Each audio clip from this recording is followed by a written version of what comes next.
Alright guys, I got nothing tonight. So some of y'all had mentioned kind of doing a live and answering some questions or whatever. So I figured what the heck, we give it a try. See if anybody shows up. I know it's a surprise, but I got nothing.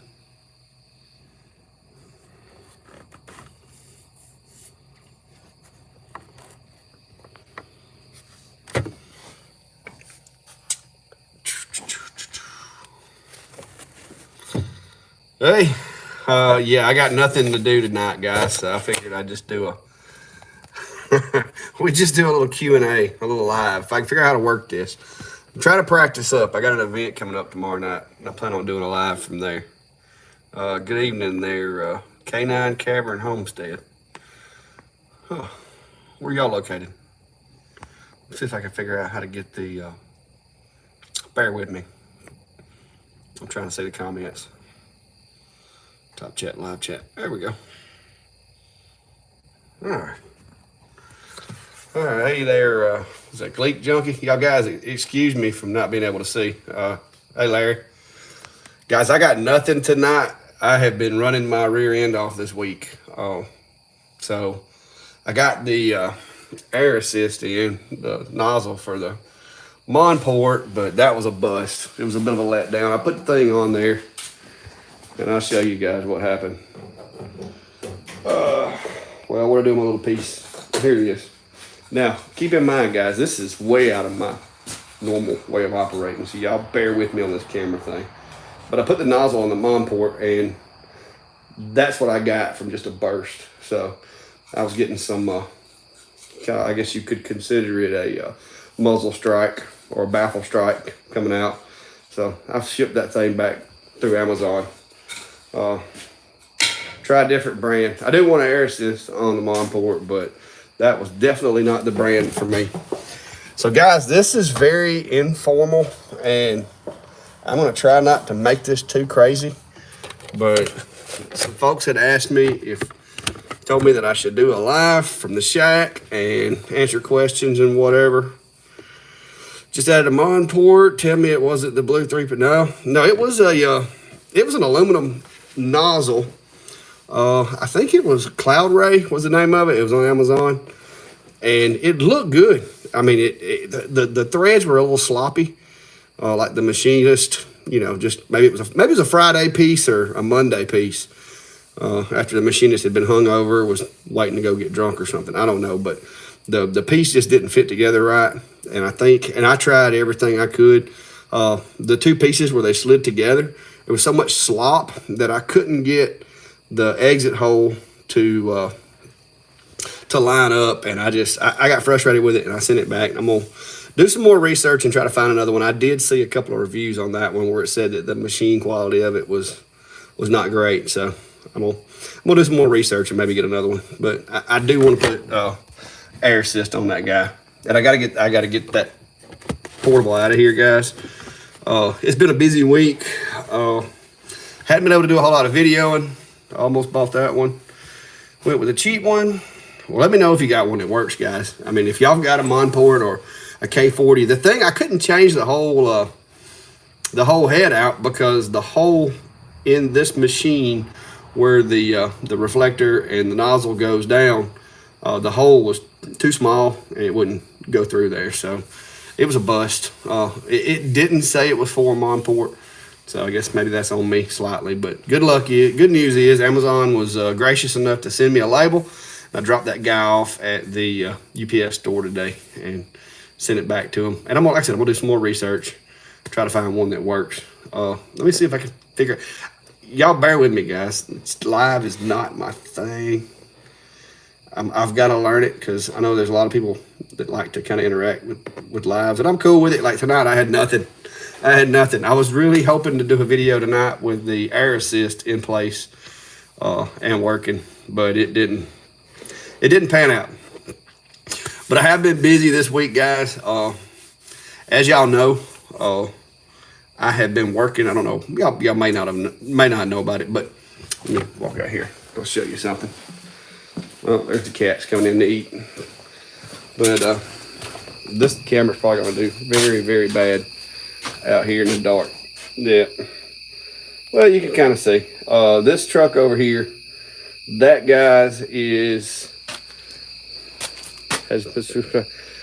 well, no, she's kind of eased up on me right now, guys. I've had her distracted.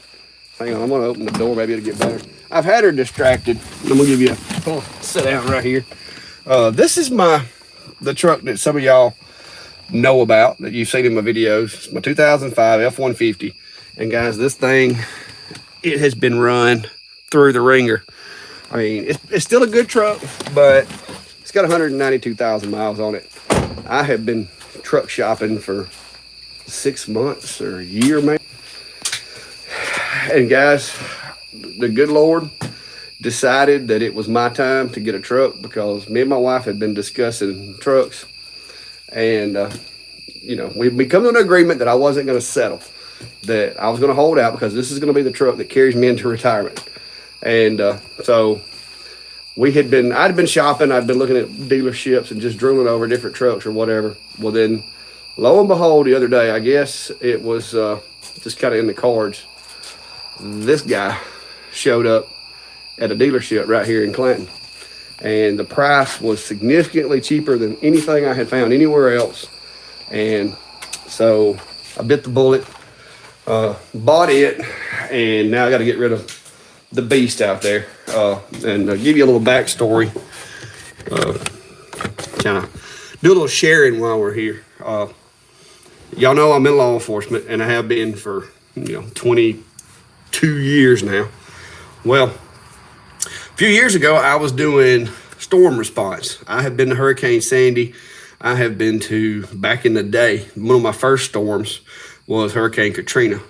We responded to go help kind of maintain law and order, keep the looting down, and stuff like that. And so my truck has been, this F-150 out here has been everywhere from Virginia, North Carolina. Recently, like 2 years ago, I went to Houston twice whenever the hurricanes hit there. Panama City, when it got knocked off the map. And 06, 20-inch, man, these comments are flying by. I can't see them. But anyway, the truck that I've got now, hang on, let me read these comments for a second, guys. Pause for a second. I'm not too far from me, down in Columbus, Mississippi. What kind of dogs y'all running in Columbus? I'm guessing by K9 Cavern. Does that mean you're like working K9, or is that just dogs? You can drop that in the comments. But anyway, the other truck that I had bought, I outfitted it for going into these disaster areas to where there was trees on the road, there was debris everywhere. I've actually slept in that truck numerous occasions, because when we go to those storm-torn areas, there's no water, there's no electricity, there's no nothing. And so literally I built that truck out to be basically like an apocalypse truck. It's got a camper shell on it, it's 4-wheel drive. I've got 8-ply tires on it. I mean, it had inverter, air compressor. I mean, it was built out basically as a bug out truck, and it served me well. But the one thing that I didn't build it out for was fuel efficiency. And so I'm moving on now to a little bit better efficiency. I have went from around 14.6 in the 2005 to this one that I've got now. I'm averaging 22 pretty consistently, which is, I didn't think that was possible without driving a Prius or something, guys. I'm gonna be honest with you. Have a 2005 F-150, 200,000 miles, work away. Yeah, this one runs good. That's got a little bit of exhaust leak, and it has developed a little bit of temperament when you first crank it. It wants to run a little rough. And of course, if anybody drives a Ford F-150 with a 5.4 Triton, if you've never changed a coil pack, you don't drive enough. 6'10", that's a tall boy. 6'10". Yeah, 6'10", you better have a big truck.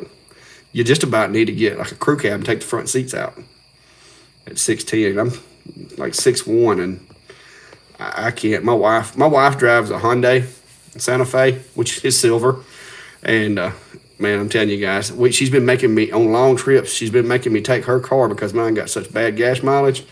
And so here I am, 6'1", 225, 230 pounds, depending on the day, trying to curl up in the passenger seat or the driver's seat of a Hyundai Santa Fe. And it's just not fun after 2 or 3 hours, guys. So these comments, maybe I need to use a computer. All right, let's see here. We got Columbus, Georgia. Trained dogs, mostly obedience and service. Too old to do the bite work. I feel you paid them the bite work, guys. Me and my dog Max, we both do narcotics detection. He does handler protection, and he does bite work, but we do everything out of prey. He is not a quote unquote bite dog. He will bite. He can bite, and if you make him mad, he knows how to do it. But he's not a mean dog. But he also does tracking, and we've gotten away from doing a lot of that because my feet.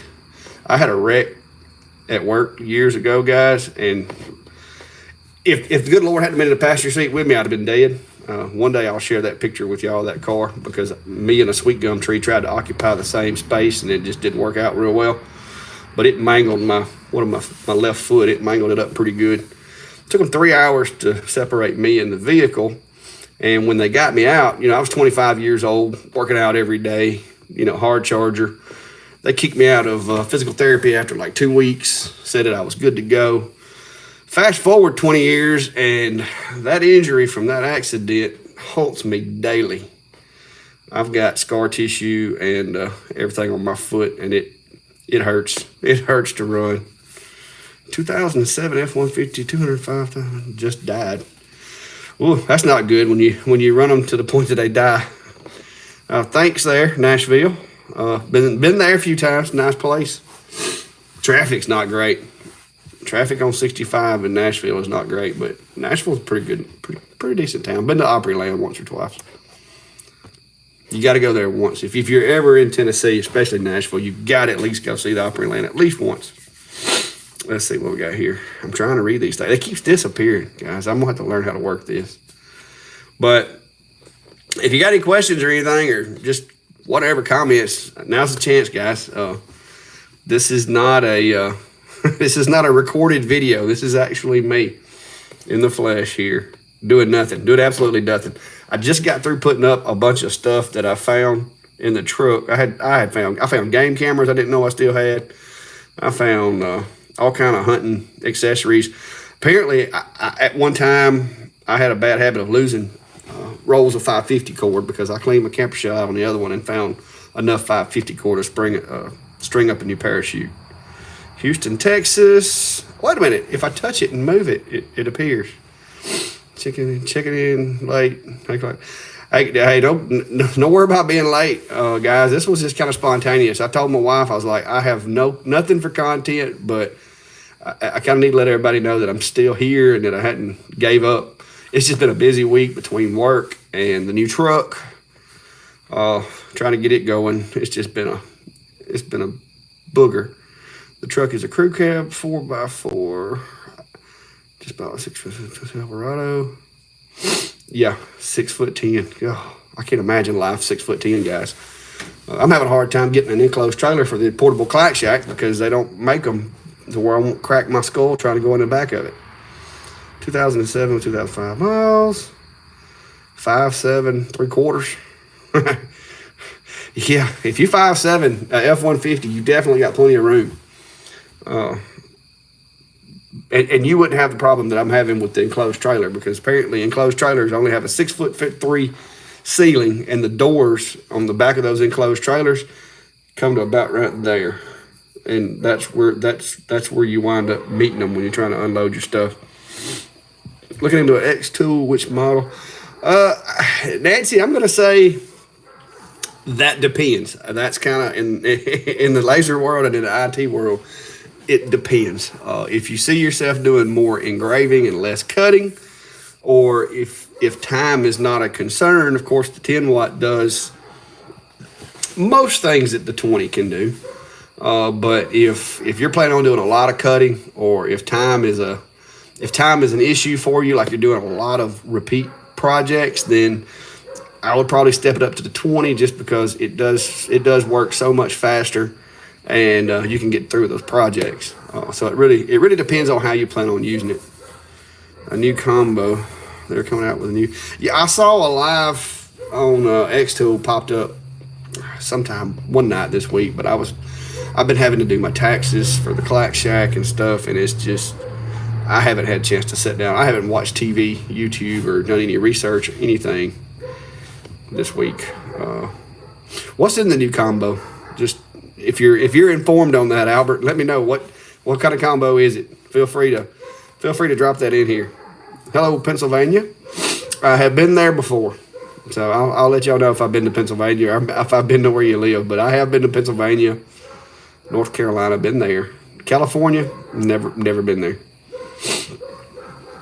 Tennessee, Texas, been to Houston. I actually been to Houston a while back during that last hurricane that they had. I stayed at the Walmart, guys. And when I say I stayed at the Walmart, I mean literally when they had the hurricane, I went over, I was working for Walmart doing security there, and I slept in the air conditioning room of the Walmart in Houston. I lived there for like a week. Went into the bathrooms and done my hygiene while the store was closed and slept in the same room as the air conditioners. And only had to fight 2 looters the whole time I was there. Let's see, Homestead, Florida. I've actually drove through there in Homestead. Metal and blue laser. Oh, the combo where they're selling both heads. Yeah, I saw that. Guys, I haven't got my hands on the IR module yet. They had sent me an email and said they were going to send me one when it came out. And as always, I really didn't tell anybody about it because a lot of times these companies I think they send out emails to like 50 different people and say they're going to send it, and then they send it to like 3 or 4. So I never really get my hopes up until I get a shipping notification. I do have one that I'm supposed to be getting a shipping notification on that I'm very anxious to see. Tour has decided they want to try to send me one to try out. And I've heard it's a good machine. I haven't ever had my hands on one, and Max is out there barking at deer, guys. But I haven't got to play with the IR laser yet. My nose is running for some reason. I haven't got to play with the IR laser yet. I would actually like to, but the more videos I watch, I'm not all that impressed with it so far. The 40 watt CO2. So far, I like it. It's been a learning curve, but because the power is not like what I'm used with a diode. The weird thing about this thing is sometimes you can turn the power down on it, and it actually cuts better than with the power up. And then when you're engraving, if you turn the power down, it doesn't engrave as well as if you turn it. So it's the dynamics of it is different. So I'm having to learn it. I need to do a lot more test burns, and just kind of build me out a working list of what everything does. But I haven't really had time to do that, and I've got to do something. I got to reconfigure my work area over here to house it to where I can hook up the machine. I've heard the Otor LM3 lens is non-replaceable. Ooh, that wouldn't be good. Yes, the 40 watt, guys, that's my biggest complaint with the 40 watt, with the K40s. If you're a diode guy and you get a K40, I'm telling you right now, it's going to irritate you not being able to focus that thing. The K40, the way a CO2 works, and if you're not familiar with it, I'll try to explain this in layman's terms the best I can. The way a CO2 works is the tube is housed in the back of the machine. All right, the tube receives a charge, and when it does, it emits the laser from the end of the tube. Well, directly at the end of the tube is a mirror that is basically at a 45-degree angle. The laser strikes that mirror, and it reflects it towards the front of the operator side of the machine. Well, on the axis of the machine, there's another mirror on the left side that is also at about a 45-degree angle. So the laser light bounces from the first mirror, which is in the back of the machine, to the second mirror, which is located on the gantry, and then goes across to the actual nozzle that moves to affect the burn. The laser, the lens, the last lens is like, or the mirror is like that. It reflects it downward, and then there's a lens, and then it comes out into your work product. So you can't move the laser up and down, because if you did, it would mess the alignment of the whole machine would be messed up. So with the CO2s, the big thing is, instead of moving the laser head down or up, you actually have to move the workpiece up or down. And this machine, in its current configuration, The only hang up I have is unless it's a 3mm piece of material, you're going to be out of focus unless you put something under it or try to drop it down in that little hole with the clamp. And the little clamp works really well, but the problem with that is it only holds certain size pieces. So that's the problem I'm having with the focus on the K40 that I'm not real crazy about. But like I said, my justification for even getting this thing wasn't necessarily for engraving or wood or anything. I wanted it for clear acrylic and the light color acrylic. And that was pretty much the only reason I wanted a CO2. So it does really well on those. So you don't have to adjust the focus because the 3mm acrylic is right there where it needs to be. So it works well for that. But if you're wanting to do wood and stuff, guys, it's kind of hard right now. In my opinion, it's hard to beat the diodes. Do they have an air assist for the K40, or do you have to come up with something? There's a lot of nozzles out there, guys, and I ordered one. I may have mentioned that too early. I ordered one from Amazon. I ordered the Cloud Ray version. It was a blue color. It had the little plastic screws that hold the mirror in, and I put it on there last night, and I messed with that thing for 2 hours trying to get everything aligned so that it wouldn't so that it would work. And I couldn't get it aligned. But the nozzle that I bought, it had a lot of slack in it, and the way that laser gets reflected downward and everything, it just I couldn't get it lined up right. And it may be something that I was doing, I don't know, but it was not as simple as taking the factory one off and replacing it like I thought it was going to be. So I put the factory the factory head back on there, put it back together, and it's working fine. But I'm going to do some more research and hopefully find one that will work because I do want air assist. I've got everything plumbed. I've got a regulator for it. I've got connectors for it. I bought another pack of hose and everything. I've got it ready to rig it up. I just need a nozzle. So as soon as I find the right nozzle for me, I'll have air assist on it, hopefully. Enjoyed the wood stove. Been trying to configure something similar in the winter. Can't stand the wood stove prices. Yeah, that's the reason that this thing was created, guys. Let me show you. If you see the video, yeah, that's the reason that was created. And if you've seen, I don't know if you've seen the video or not, but if the stove is kind of, intriguing to you, I did a video on how I built it and the history of that thing. Oh, I hadn't seen you, showed y'all this, but I finally got a little more room. There's a Enjoy Wood engraver inside that one, that 10 watt.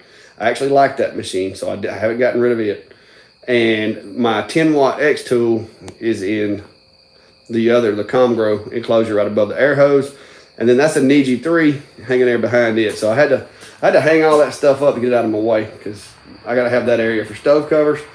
And my brother did, past 2 days, he did 6 stove covers for the company that we have the agreement with.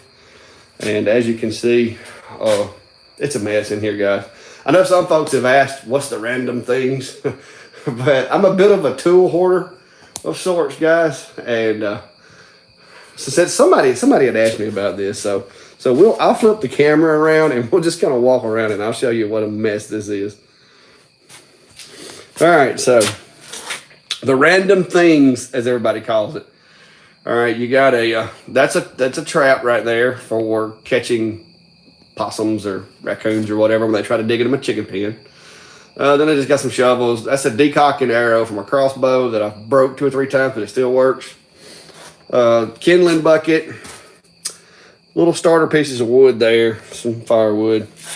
This is wood we use for the stove covers. We buy this stuff in like piles of 8 or 10 boards.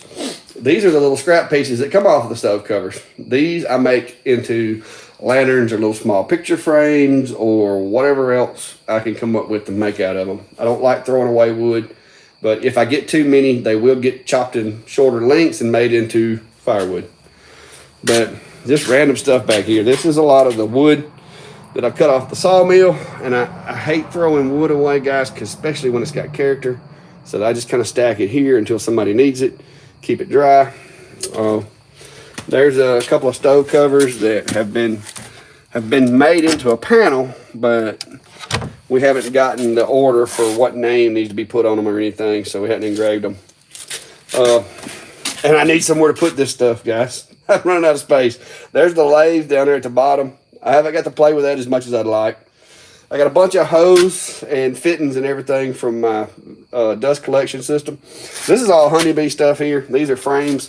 I pulled all the empty frames out of the honeybee hive, and I went to the local feed and seed place and asked the guy if he could order me some frames back during the summer, and he misunderstood. When I told him I wanted a few frames, he ordered me a case of frames. So I now have like 25 extra frames, and I don't have a hive to put them in right now because I've collapsed them down for the winter. Beetle traps. This is a pollen patty sheets that I put in the beehives once all the food goes away so that they got something to eat. And I do need to organize, guys. More hose for my dust collection system because I'm still not done with it yet. And seriously, guys, there's random stuff. You got a buffer over there. These are my DIY. These are DIY faucet covers because my dogs like to chew up those little cheap styrofoam ones you buy. So I took a drink can and some spray foam and made my own. And believe it or not, they're very effective. And they've got a little eye bolt like with a hook on it that hooks to the knob on the faucet. And then you just tighten this wing nut right here down, and voila, it keeps the pipes from freezing. So I'll be needing to put that back on the faucet here before too long, but as of right now, we're good. And just random stuff, guys. This is a tooth setter from a sawmill, and it's just kind of sitting here chilling right now. I've got 10 blades that I got dropped off that I've got to sharpen, so I'll be doing that. Bee suit, and just, guys, I took some scrap off, and this thing was at the scrap yard. Somebody had taken it in for some scrap, and I don't know what I'm going to ever do with it, if anything, but it looked really old and really cool, so I bought it for like $3, and it's been laying here for, oh Lord, I don't know, 2 years now. But then this is my random small stuff, and I'm a little OCD. I haven't got everything put up, but as you can see, all my little, these are peanut buckets too, by the way, guys. I eat a lot of peanuts. So when I empty a peanut bucket, it comes out to the shop to be used to hold small stuff. And then this has got random parts and tools in each drawer. I need labels. I need to get around to taking the laser and making some labels, but I haven't. Luckily, I can remember where most everything is. And then, of course, because I'm out of storage, I have stuff stored up top. Overlook all the spider webs, guys. This is not a movie set. This is, like I said, it's a shack.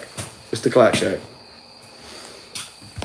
Anyway, y'all have always asked me what's over there, so we got that out of the way. Let me see what kind of comments I missed, because I was not paying attention.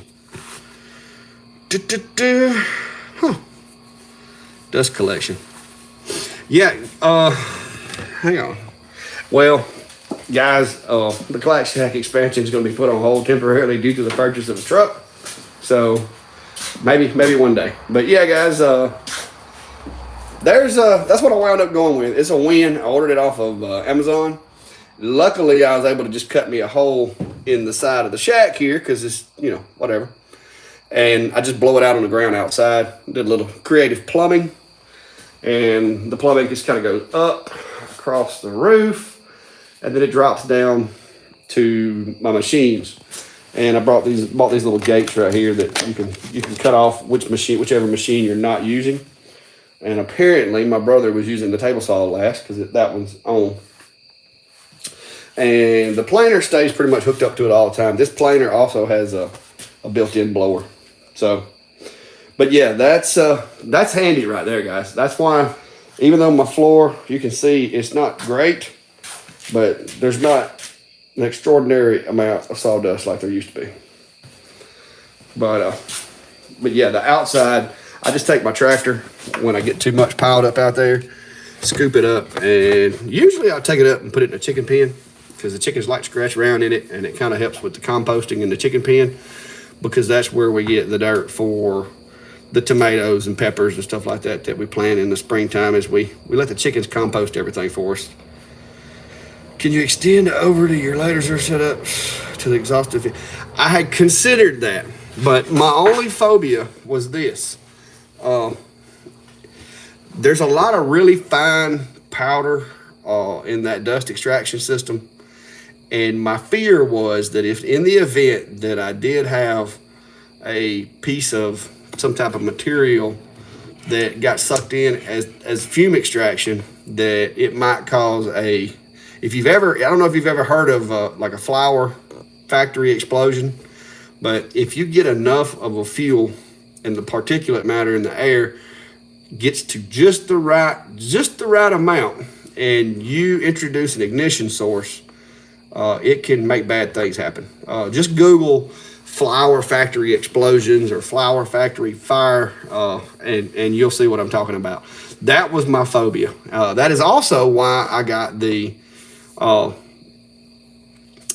dust extraction system, because I was concerned that so much dust in here during the winter, I could actually get that scenario going. But I think the chances of it happening are rare, but I really don't want to have really fine particulates of dust going into the same system as little tiny sparks possibly. So that's why I'm trying to keep them separate. If I ever do an expansion or do another building or something like that, though, guys, I'm definitely going to put myself in I'm not saying I won't use that same machine for the extraction. As far as the way that one's set up, it would be really good for multiple machines. It's got more than adequate power, but I definitely wouldn't be pumping dust and fumes and stuff through the same machine just as a precaution. Yeah, that would be bad. I don't like getting blowed up. How do exotic woods do with the chickens? I thought about using. There are some woods. I know what you're talking about. There are some woods. I know black walnut's not really one of those things that you want to give them when it's got the sap in it and everything. But by the time I scoop this stuff up with my tractor out here, it's been sitting and getting rained on, and it's had a little bit of a heat build up in it and everything. So most of the time it's black by the time it makes it to the chicken pen. It's not like it's fresh or anything like that. But yeah, there is certain woods that you wouldn't want to feed the chickens. But black walnut, I have learned that I actually respond really poorly to black walnut dust. So I've got a dust mask that I've had to start wearing when I do black walnut. Some of my videos, you may notice that it was like I had pneumonia or something, and I think I actually did from sanding and planing black walnut. Yeah, played the powdered creamer and MREs and fire. Yeah, powdered creamer will do it too. If you ever go do any like IED training where people make these little devices and stuff like that, there's a lot of fuels. There's a lot of household stuff that you wouldn't think that can really be a problem. I learned a lot of that in my stint as a hazmat technician and breaking down methamphetamine labs around here.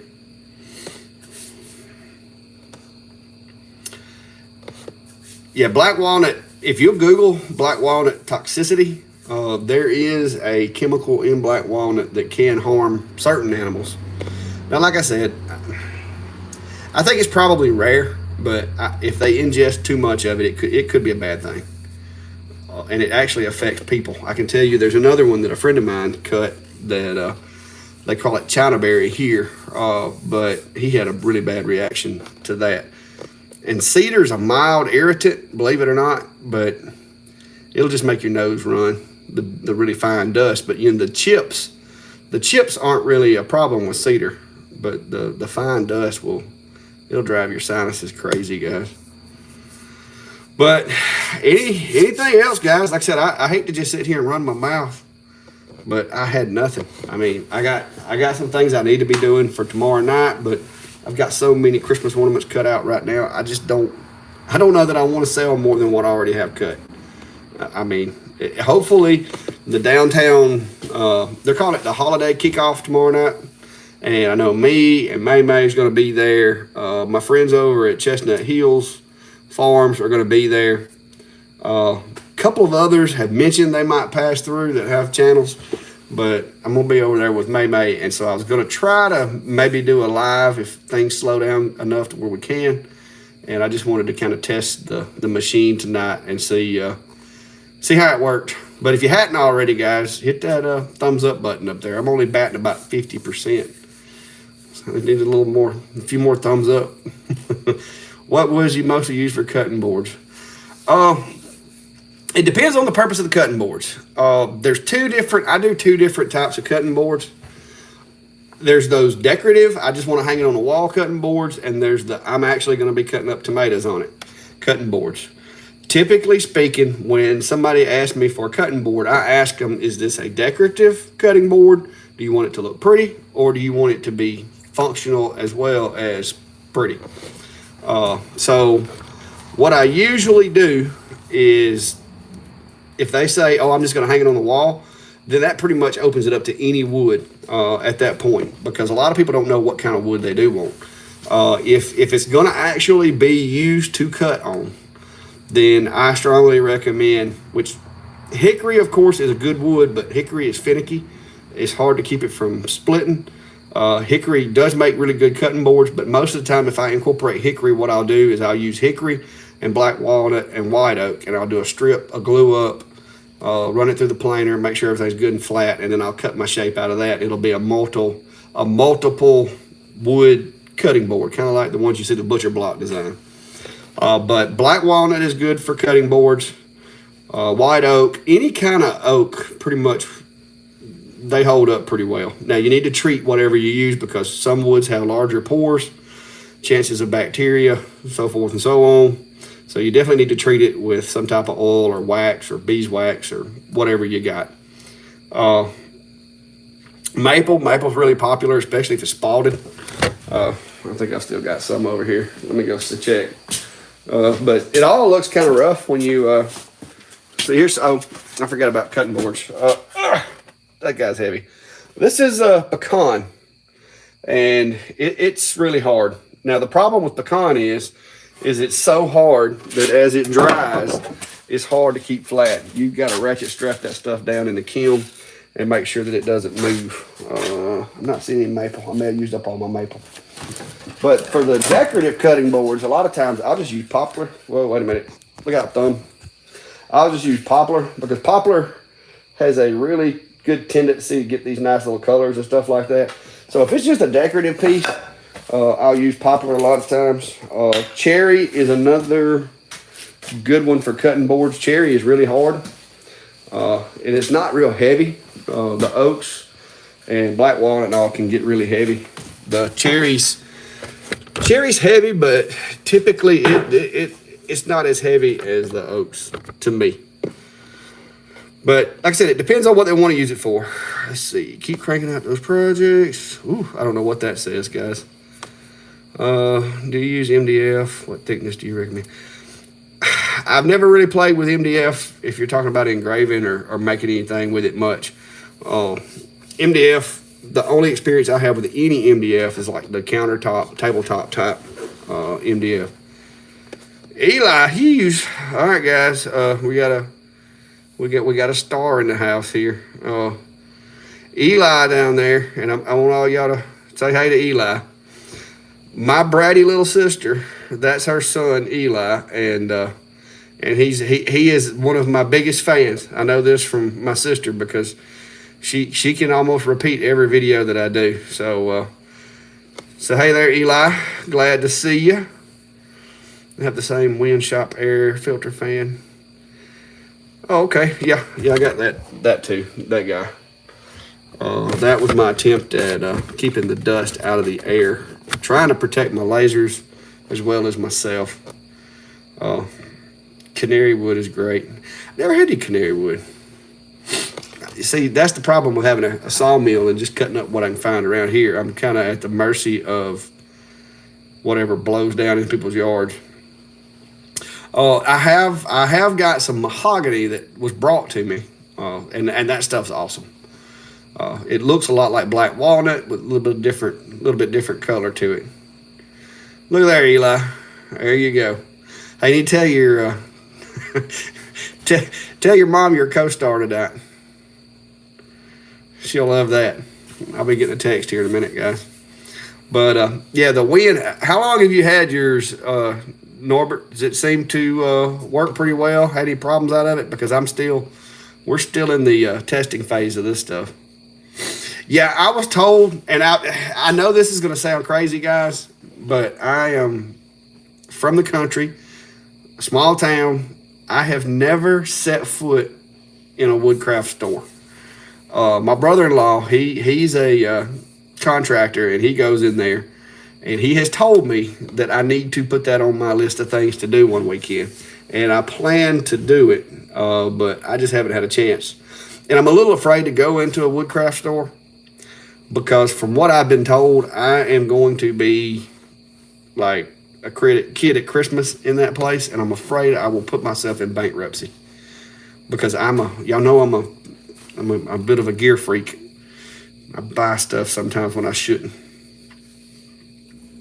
The World Series? Oh. I don't watch sports, guys. I work. My bad. I didn't even know that was tonight. I couldn't tell you who was playing. I guess the Astros. Wait a minute. I did hear something about the Astros and is it Philadelphia? I don't know. Sports is not my thing, guys. I played football in high school, and that was pretty much where it ended for me. But anyway, guys, I don't want to try to keep everybody all night. I just, like I said, this was just, I told my wife, I don't have anything going on tonight. I have no projects. I really don't feel like starting anything tonight. I'm a little heartbroken about the air assist nozzle for the K40. So I was just going to try this to try to figure out whether or not I could actually pull off a live. And I guess I kind of got it. It's kind of working. Y'all can feel free to. How's it going there, RM? I don't know what to call you. It's RMGF. Yeah, I managed to pull it off. I don't know I got the quantity. I'm just not sure of the quality, guys. But I mean, it's not a studio. I don't got, like the screen back here with the nice lights and all that. It helps. Need to open up the garage and blow it out with a leaf blower. Yeah, I've been cleaning that one with the. I've been cleaning that one. I took the filters out of that one probably 3 times so far, and just used compressed air to blow them out. And so far, that seems to be working. I did order an extra box of filters when I ordered the machine because I hate to have something and then need filters for it. So I'm waiting to see how that goes. Let's see what we got here. I'm trying to read these comments, guys, but sometimes just some extra. What should I make? I don't know which X tool you got or what capabilities you've got. But if you've just got your X tool, it's coming up on Christmas, so I would say probably, you could start knocking out some Christmas gifts or some Christmas ideas for people. I did a video a few days ago on doing like personalized name tags and gift tags, and that's always a home run with my wife. She likes those things. Thank you there, Albert. I hope it wasn't too terrible, but if it was, thank you for enduring it anyway. Eddie Cat 69, thank you for the information you always have. Well, look, as always, guys, not a professional. I try to share what I've figured out. Sometimes I'm wrong, so if I'm wrong, we'll be wrong together. But I try to help folks out, and a lot of times I'll tell you something, and then I may find out there's a better way because somebody else will respond. So, if I ever get anything wrong, don't beat me up too bad because I'm really trying to help. Love your channel. Hobo with wood. Yeah, I've seen that guy's channel. I'm not sure exactly what the name of it is. Cracking lenses. He's having a heck of a time cracking. 2 things. I've only had my 20 watt since, I ordered my 20 watt when they released them. And so far, I have not had a lens crack. Now, I have had to clean it several times. So far, it has not cracked. I do keep it clean. I use rubbing alcohol and a Q-tip to clean it, and I try to clean it, pretty regular. I'm not going to say I'm not going to clean it after every 2 hours like I've heard some people say. I think sometimes you can over clean things, and if you put a crack in it, I think, or put a scratch on it, I think that would be a bad thing. So I try not to clean it too much. My 10 watt that I have, sorry. I took a tumble and now I got a little belching going on here. My 10 watt that I have it, for whatever reason, didn't come with that lens. I have checked it. I have looked, and it didn't come with one. Now, I've had it over a year, and it still cuts as good as the day I brought it home or the day they delivered it. So, hello from Leeds, Alabama. Hey, I know exactly where Leeds is. I've actually got some family that's from Leeds. My mom's side of the family was from up there. A lot of the best info came from those who use the equipment to actually make things, especially if you use it a lot. Well, Norbert, I can promise you I use it a lot. I'm working on, and I think he took them all with him, but night before last, my preacher came over, and this is an idea for some of you that y'all might want to, y'all can steal this idea and call it your own. That's cool too. We do during the winter, of course, everybody, if you go to church, you know that there's a lot of missions and projects and stuff like that everybody tries to raise money for. Well, the other day in church, the preacher came up to me and mentioned that he wanted to make Christmas ornaments that are specifically for our church, and he wanted me to make them, and then we're going to take them to the church, and they're going to basically sell those as a exchange to be given to this offering that we're doing. And so I've come up with a design. I made it, and he's took like 4 different versions of the design home with him, because me and him are both guys, and our taste in Christmas ornaments may or may not be acceptable to some women. So he's going to take it home, let his wife look at it, let some of the ladies in the church look at them and decide which design to go with. But we're going to be doing a bulk order of those. I'm just going to be donating the material and my time to make them, and then they're going to sell those things at church to give to this offering for Christmas time. So the Christmas ornaments has been a really big thing for me. I've had a lot of people here locally requesting Christmas ornaments, and so those are easy to make. They're easy cuts. Once you figure out your engrave settings and your cut settings, I mean, that's, just get them drew out, and it's a pretty good little project. Hey, from Australia, that is a place I would really love to go.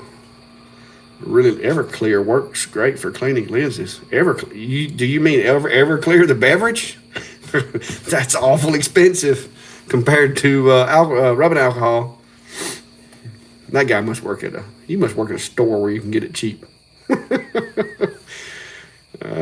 Think about phone stands as well. I did those, Russ. I've got several of them, and I've made a lot of them.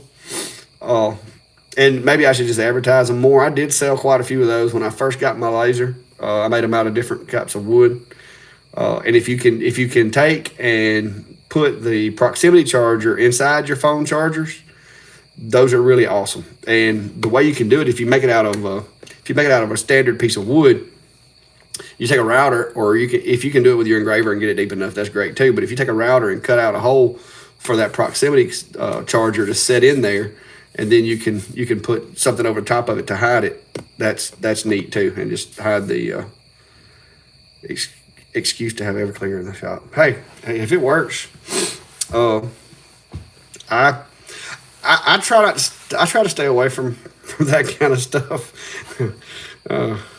Years ago, I did know what Everclear was, but I try to stay clear of that now. Hello from Texas, Angie.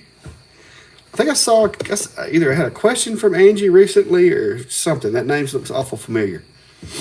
Epilogue opened an account with us because it was cheaper than commercial cleaner they used. Huh. Well, hey, whatever works for you. Y'all remember back a couple of years ago, you had all the moonshiners in Tennessee converted over to hand sanitizer, and which was funny because everywhere you went, you thought everybody was drunk because they all smell like moonshine. But yeah, that would it is definitely a good alternative, and Everclear would also be a good disinfectant. I think they use ethanol alcohol a lot of times in hospitals and stuff for cleaning. I'm not anti a little bit of a little shot of Jack Daniels or something occasionally. I try to be responsible with it. I don't overdo it, but I'm not anti, with moderation, of course.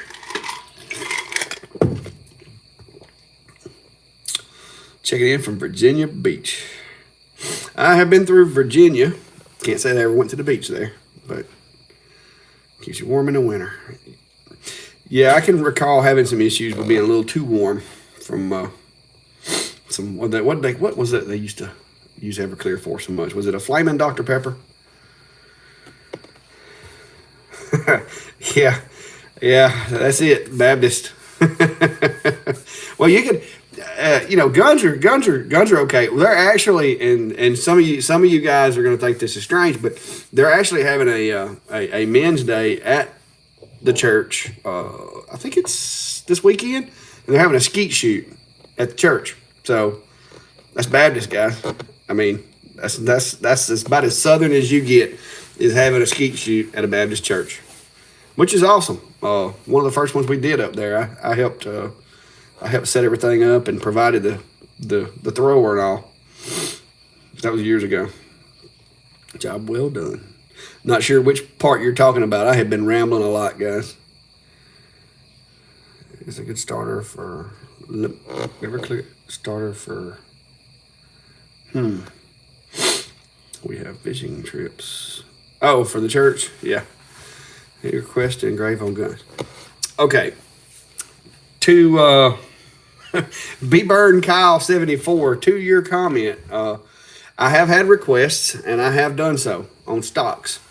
Primarily, the stocks that I have done were black walnut stocks, and they were so a couple of them were new, but some of them were not in great shape. And so what we did is, my buddy brought them over. He wanted me to help him refinish them, but then when he got here, he's like, "Hey, what do you think about this?"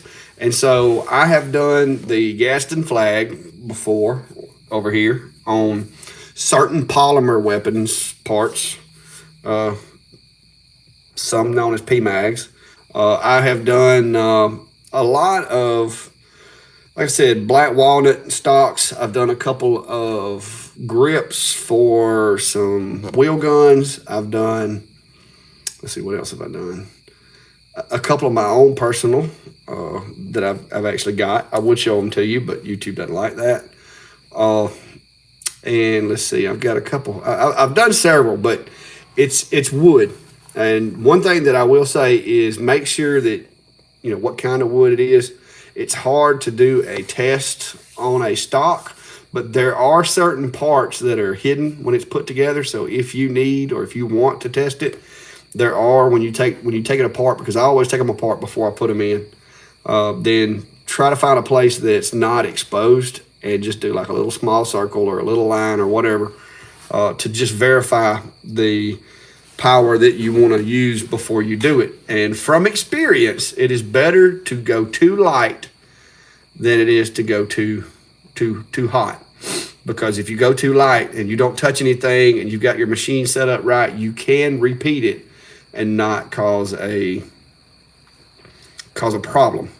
But if you do go too dark, you're looking at sanding. Must be nice. You mentioned something like that in my church, and they will run you out of town for blasphemy. Well, Fritzy, if anybody, in my opinion, if anybody tells you that they are perfect and that they walk the perfect walk, they'll lie to you about other things too. There's more than one place that it says we all fall short. And I'm a realist. I'm honest. If y'all guys hadn't figured it out, I am completely honest. I am a 47-year-old work in progress. I have came a long way, but I still have a long way to go. There are certain things that I do not do, that I oppose entirely, but there are certain things that is just part of being me. You're never going to hear me say that I'm perfect or that I'm the best Christian person ever. So that would be that would be the way to basically get me to quit going Thoughts on keeping overburn off your wood, tape, etc. I'm going to be honest with you. Keeping overburn is basically, if you want to keep overburn off your wood, is don't run too much power. Most everything that I do wood, I go into it assuming that I'm probably going to have to touch it up with a little sanding. I've got the transfer paper up here. I've tried painter's tape. I have tried masking tape. I've tried everything. There is no magical bullet to fix the scorch marks and stuff like that. I run a little bit of air assist all the time, and so that way my lens and my nozzle doesn't get gunked up. And so I'm gonna have a little bit of scorch, but most of the time I hit it with some 220 or 400 grit sandpaper, fixes it right up, doesn't diminish the engrave. So my advice is just try not to run too much power and try not to cause too much smoke to go. The smoke, you don't want the smoke to like sit on the wood. So the faster the smoke moves, the less yellowing you seem to have. Now my downdraft table, in my opinion, my downdraft table that I've got over here where it pulls through the bottom of the table helps eliminate a lot of that. But it's still not perfect. I still have some scorching sometimes. But if you use any of the, if you're going to do a really, really deep engrave, you can use the transfer paper. It works pretty well, but the first step you have to do is you have to do a line, and then you got to pick that stuff out of there, kind of like you're running a Cricut machine. And to me, it's just, 30 minutes to pick all the little pieces of transfer paper out of there so that I can engrave smoothly, or 2 minutes with some sandpaper. I'll take sandpaper any day, unless it's something that you just cannot sand, which I try to avoid anything like that. More in the north than I. Yeah. Like I said, y'all probably noticed. There are things in my shop that I try not to put on camera a lot. But you're going to wonder what that was, but I can't openly embrace it as much, but I definitely have some of those around here, guys. And maybe one day we can discuss it openly, or maybe I start another channel and do it over there where it didn't matter. So, but I some of the folks that watch this channel, I don't want to intentionally hurt anybody's feelings or insult them or anything like that. So I just try to keep that to the side and not talk about it as much as I can help. I always have a fan of my laser blowing the smoke away. That and air assist really eliminates the scorching. Yeah, I would agree with you, Fritzy.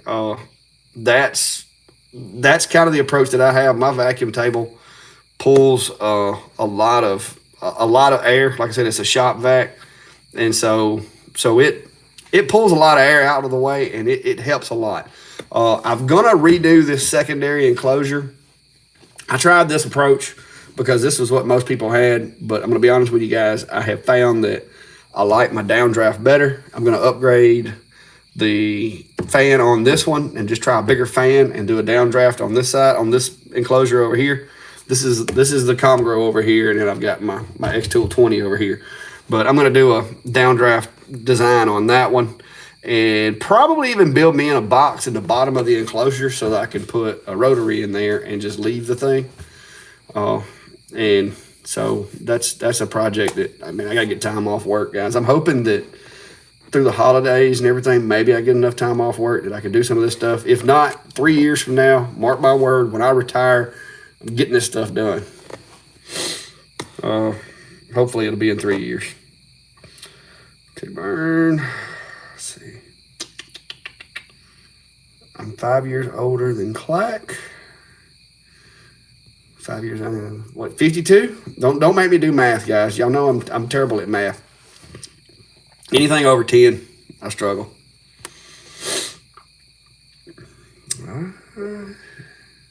I feel older, if that counts. Some days worse than others. And a lot of y'all can probably understand this when you you get out here and you work hard all night or all day, and you're out here throwing lumber, building something or whatever, and you go to bed, you're all proud of yourself, and you're like, man, I can still hang, I still got it. And then the next morning you wake up and almost have to call for help to get out of bed. You ever have that happen? I have.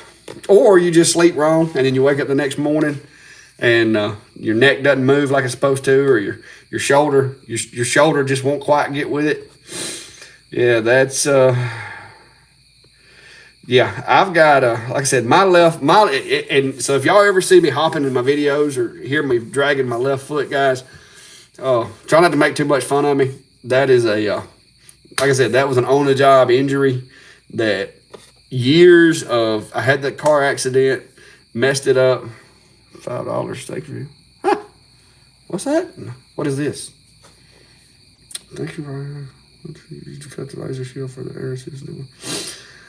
No, I use the let me show you.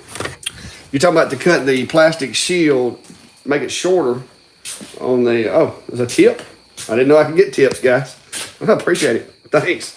This is what I used to cut guys, this is an iPad and it's really heavy. But that's what I used to cut my shield shorter on my X tool. I took about 1/4 inch off of it. Let me get my little toolbox here. I got a couple of them left over. I took the one. Let me find it. Let's see. See, like you talking about this little guy. What I did, and if you got any friends or anybody near you that's got a bandsaw, this is terrible trying to aim this. All right, there we go. I've got a fence that goes on here so that you can set the fence up just like you would with a piece of wood. This fence basically just helps keep it square. And so what I did is I just used the bandsaw and basically cut 1/4 inch off of it. Now I had a finer blade on here. I had a finer blade that is made to cut really, really fine material. So if you're gonna do that, make sure you don't have too coarse of a blade, because too coarse of a blade will bust this stuff. You want to kind of ease through it and kind of chew through it slowly. Don't go too fast. I haven't tried cutting it with the D1, but I wonder if that would work. What if I could cut a jig, make a jig? It might be messy. You know what, guys? Let's see. All right. I'm gonna have to set y'all somewhere because I gotta get to my keyboard now. Well, let's say that. We'll save that for a video. How about that? I'll try to remember to do a video and see if I can take the shield that comes with the X tool and make a jig, and if the X tool in fact will cut that material, because if I could make a square jig on a piece of wood, then take that cover off, place it into that jig, and then set up a cut. In theory, you could make that one cut, rotate it, make another cut, rotate it, make another cut. As long as you use the jig and all of those cuts intersected, I think you could probably do it with the X tool. Because if it protects you from the laser light, then it should cut it. Like I said, not sure, but all right. So let me see. I've got to get caught up. Even us 28-year-olds wake up wondering if. Hey, yeah, but now that doesn't count, Fritzy. If you spent hanging out with the guy with all the Everclear, that's different. That's different. We're talking about a regular day. Hard time cutting 16th, 1/64th with the jig. With the jig, 1/16th, 1/64 with the jig.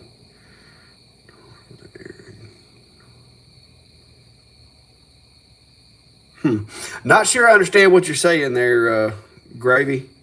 Hard time cutting a 1/16th, 1/64th with the jig. Are you talking about you're having a hard time repeating your accuracy? Is that what you're saying? I'm not sure I'm following. Let's see here. Would the RA Pro work? I don't know. Will it turn a square object? I mean, I guess if you took, I don't know how you would get it on there. You would have to come up with some kind of jig, I think, in order to be able to turn that thing smoothly on a rotary. Okay. Well, glad you got the answer. I'm not sure what it was, but yeah.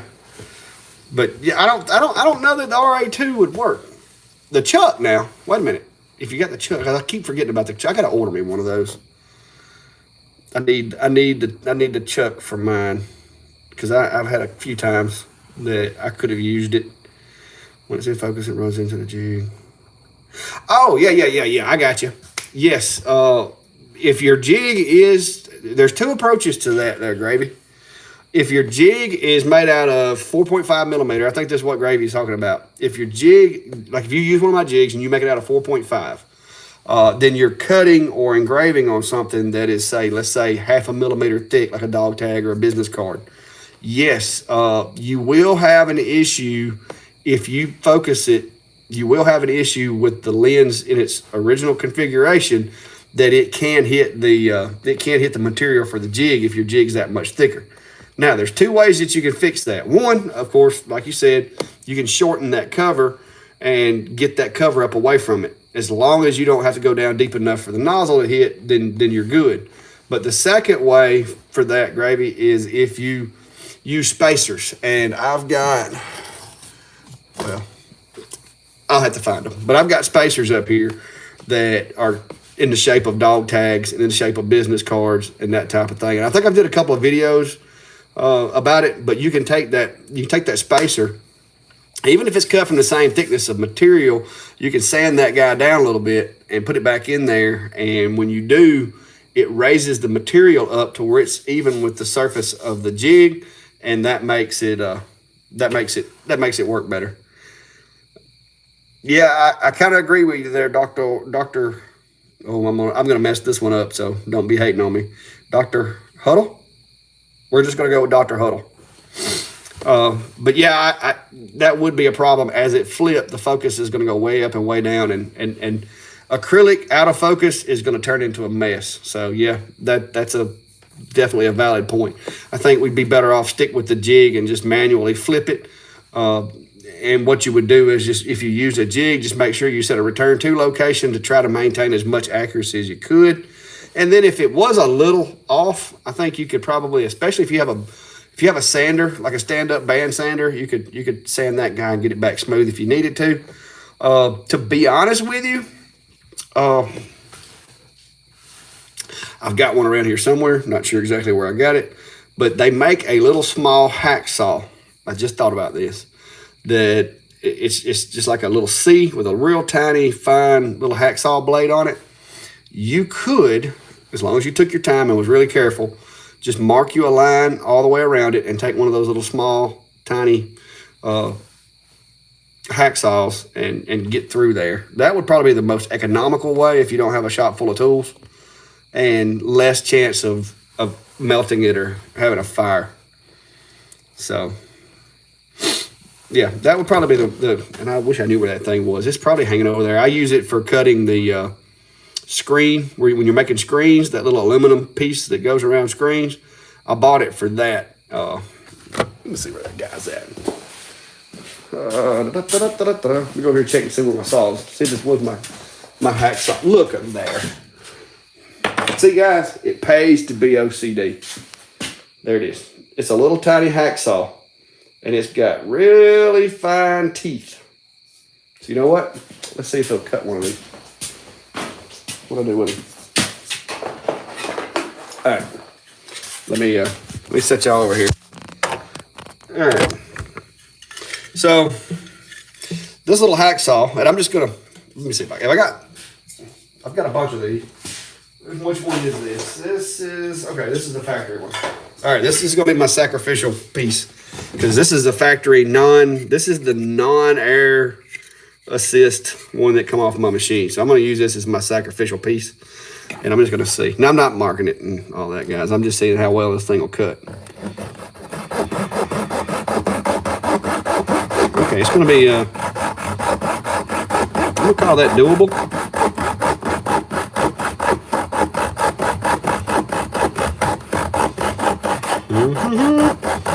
It's not exactly efficient, but it's doable. Let's see here. Let me get it down to where I'm cutting. Okay, probably needed to put it in a vise. Yeah, not really liking this approach. This is not really the approach that I would take, I don't think. But anyway, guys, you can the Enjoy wood. Yeah, I don't have any issues with the Enjoy wood. My problem here lately, guys, I'm just going to be totally honest with you. The problem I've had here lately is I got so many people want me to try different machines, and I've got so much going on that I just really haven't had a chance to get it back out. We could probably do some more with it because I do like that machine. It looks remarkably like an atom stack, and I'm pretty sure, you know, that's where it was thought up from. But it works really well. The only problem that I've got with it is I really like having my air assist, even though, even though it does a pretty good job without the air assist. I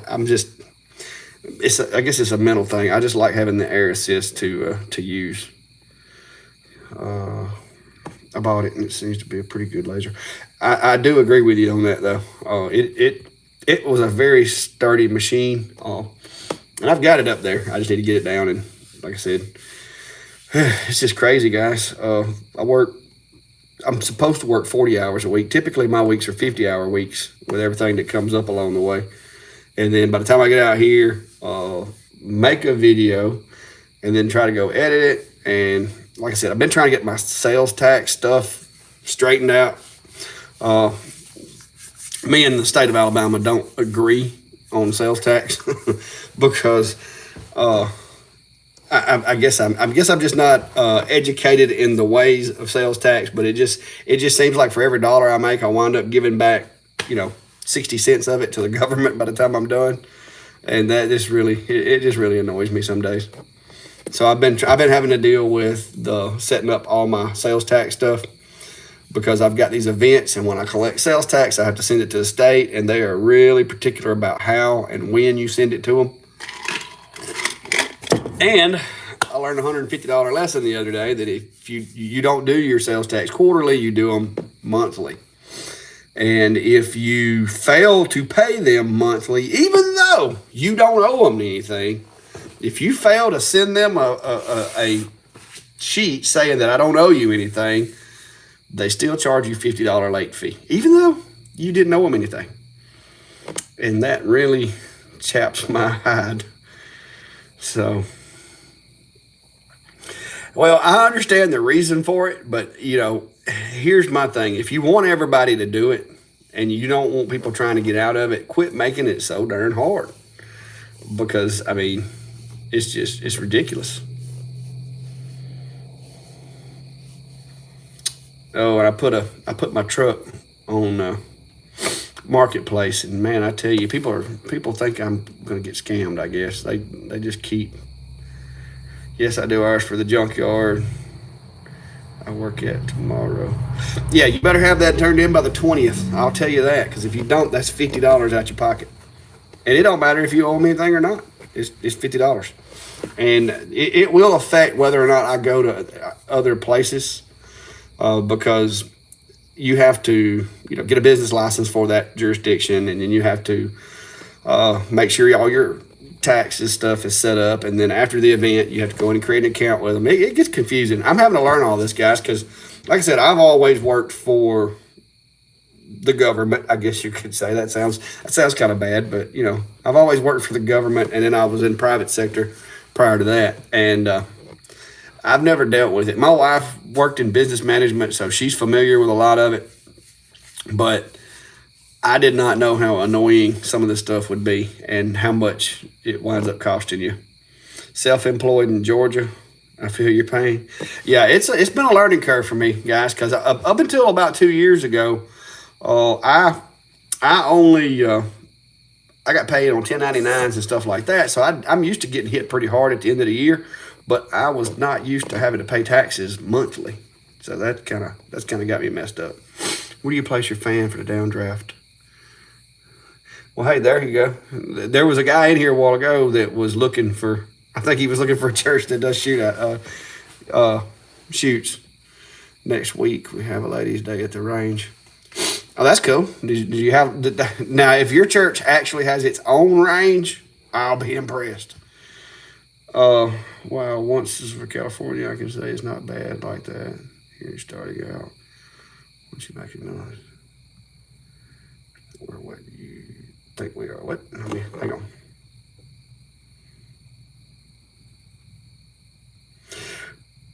No, see, I'm definitely not making millions, guys, because if I was, this would be upgraded. But yeah, I just started out. I got everything incorporated back in July. Before that, I was just doing, marketplace, hand-to-hand sales and stuff like that. And it wasn't a big deal. Gravy, it may be easy once I get everything set up and I get used to it. But like I said, going into it, it's been tough on me so far. I'm not in business management. You want a group of dudes to go into a building and extract a guy that's in there with claiming he's not going to come out. I'm your guy. I can handle that. I'm trained for that. Taxes, they didn't go over taxes in the academy or SWAT school or sniper school or any of that. Where do you place your fan downdraft? Our church's ministry. I actually use a shop vac for my downdraft table. The cheapest shop vac you can buy at Walmart. It was only like $39.99. It is actually outside, and I have a switch right here. I turn the switch on. I get vacuum over there. You can hear it hissing, but I don't have to listen to the shop vac because it's outside. I've got like a little awning built over my air compressor, which is also outside, and it's just kind of sitting next to there. Just started my LLC. Oh yeah, Gravy. There's a lot of paperwork. Lots of paperwork. A lot of things to learn too. I'm still learning every day. I did learn that QuickBooks is your friend when you have an Etsy shop and you get a lot of 1099s and that type of thing. QuickBooks has turned out to be a very good expense for me. I don't mind them taking their money every month. Because I'm terrible at keeping up with receipts and stuff, and now I can just take my phone, take a picture, and that receipt's there. All right, well, I guess I need to go get me something to eat and get ready for work again tomorrow. But I would show y'all a little more about the truck that I got, but I'll save that for another day when it's daylight. Next week, race day. I never did hear, wow, arming the wives braver than me. Well, Gleek, here in Alabama, most everybody's got them. Kids, wives. I got my first one when I was 5. Now that was in 1980. Things are a little different now, but I got my first little 22 short issued to me by my father when I was 5 years old. Now, it was probably until I was about 6 or 7 before I got to go off with it and hunt squirrels. But yeah, it's a little different here. So that's it. Anybody got any last minute questions, guys? Because I need to go get something to eat. The wife has informed me earlier that she was going to try to cook me something. South Carolina 20 gauge at 10. Yeah, I think that's about where we all started out. And most everything you get at that age is usually a single shot. I guess that's so you only shoot yourself once if you have an accident. Because my first one was a little breech load 22 short. But yeah, it's things are a little different here in the South, no doubt. But I like it that way. If we could just get rid of tornadoes, if we could get rid of tornadoes, mosquitoes, and maybe cut back on the thunderstorms, it'd be a lot better around here. But I would really like to get rid of tornadoes and mosquitoes. How cold does it get in the winter? Well, as you can tell, it's November the 3rd, and today the high was 80. In the far reaches of winter, which around here, winter really doesn't hit us until about January to February. We usually get average about a ½ inch of snow a year, and it usually melts within the first 2 hours of hitting the ground. And the coldest that I can recall was probably around 15 degrees, and that was like, at 15 degrees around here, you can't find any bread, you can't find any milk. Kids aren't going to school. Everybody's going to close, send their people home from work. The roads will be shut down. There will be nothing happening. So if we get a threat of snow, they send all the kids home from school, and you can go to Walmart and magically all the bread and milk will be just disappeared. They will send people home from work. I mean, it is ridiculous. But we're not equipped for that either. You guys that are used to 3 or 4 foot of snow, y'all have got snow plows, y'all got, salt for the roads and all that. And the trees and stuff up there are used to that kind of thing. Down here, if we get an inch of snow, we've got trees falling everywhere.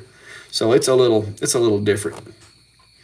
Your videos really help me lots. Next to it, A1. Love your word. Well, thank you for your kind words there, Gravy. I appreciate you. Yeah, Russ, 1993, that was the blizzard of 93. And I remember that well. I was a senior in high school when that hit, and I had that was a weekend. That was I've got some stories, but we'll save those. That was a bad weekend. My dad was a mechanic, and he had a wrecker, and of course everybody needed a wrecker that time. You couldn't even get out of your driveway then. All right. Thanks. Have a good dinner. I'm hoping to have a good dinner. That's going to be dependent on the wife, guys. But I appreciate y'all's time. Gravy, I didn't really plan on doing this. Matter of fact, I literally walked out here and I was like, I've got nothing to do a video on, but I need to practice the live. So here we go. So yeah, if that's something y'all are interested, guys, if you think that just, I don't know, this little discussion or whatever we've had here, whatever you want to call it, if you think it's a good idea, let me know. Drop a comment, give me a little feedback, because I don't want to be doing something that nobody likes, but at the same time, I do like the interaction. I like the fact that y'all can comment and I can reply here, because as you know, guys, doing what I do, and YouTube really doesn't make it great for me to drop some super chats right now. Chat. I don't know what that is. I'm going to have to do some homework, guys. But I do know that I do know that some folks like it, some folks don't. So, I mean, nothing else. We could try to maybe do like a weekly or something like that. Start out small. I've mentioned to the wife trying to get her on here and kind of give a female's perspective. Maybe put a little bit smoother edges on the Clack Shack as far as the perspective goes. But we'll see how that goes. But I appreciate you guys. Thanks for coming out. If you like it, like I said, drop me a comment, send me a message, or just, whatever. And maybe next time we can actually have something cool to do. How to learn to do. Well, Tim Prince. This isn't the same Tim Prince. Tim, are you from Alabama? Lightburn, it took me, I'll share this with you before I go. Lightburn took me, to learn it, I will say this. I still have not learned everything about Lightburn. I learn new tricks every day. Every time they send out an update, there's new things that it can do. There's improvements made. To be able to do basic things with Lightburn, after watching a few tutorials, watching some videos and that kind of thing, I'm going to say it probably took me a week to be comfortable to do basic shapes and basic things. You're always going to be learning. Okay, you're from Texas. Okay, I know a Tim Prince. That's why I was asking. But you're always going to be learning. But my recommendation is, when you know that you're going to have a chance to sit down And if you're entertaining the idea of getting Lightburn, wait until like a weekend or where you've got some time coming up that you know you'll be able to use it, and go ahead and download it. Use the free trial and just, do some studying, do some homework beforehand, but then download the free trial. That's what I did. I studied a little bit, downloaded the trial, and before the 30 days was up, I was proficient enough that I felt confident in my purchase, and I purchased Lightburn. And just so you know, you get 2 licenses with Lightburn when you purchase it. So you can actually have, say, if like with me, I've got my laptop that stays out here in the shack with the lasers, and then I have my other laptop in the house that I've got set up in there that I do most of my editing and stuff like that on. Well, I can actually build designs in the house, without having to stay out here if it's really cold or really hot or whatever. And then I can save them to a network drive in the house that I can access from this machine. And I just open that file and can print or burn from here. So that would be my recommendation to you. Yeah, I need to go eat, guys. But thanks for coming, guys, and save up your questions. I'll try to, like I said, let me know if this is something you're interested in, and I'll try to set something up, and we can do more later on. But y'all stay safe and have a good night. I'm going to figure out how to close this eventually.